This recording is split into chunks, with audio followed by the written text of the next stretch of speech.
讲到中国今年的清明嘛，休3天，各地拢出现旅游的人潮。官方统计，全国旅客来往都超过7.4亿人次，是比去年成长超过5成，嘛比2019年新冠疫情进前增加要2成。旅客总消费嘛有将近540亿人民币，比疫情进前增加要13%。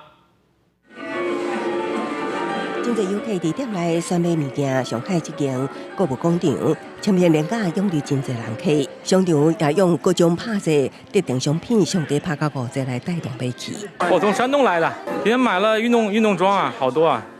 刚开始逛啊，还想买东西很多啊，都有购物清单。 我们这次节假日的客流的话，对比我们平时是在4倍到5倍以上的，整体的客流量还是非常大的。今年的3天清明连假，中国各地出现旅游的人，官方统计数据显示，全国旅客出游量超过7.4亿人次，比去年同期成长53.5%，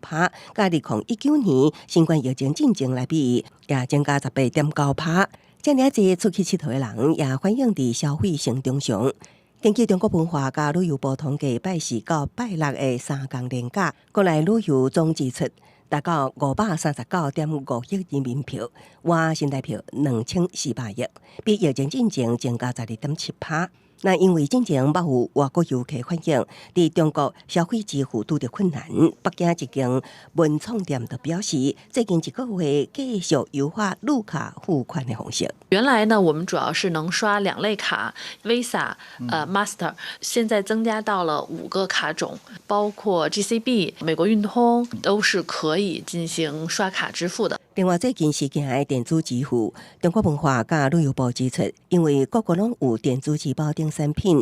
要实现技术互动无困难。不过，主要问题是伫外国游客，绑定中国行动支付系统的定数较复杂，会探讨安怎减少外国游客绑定的时所需要登录的资讯。公司新闻陈伟林编译。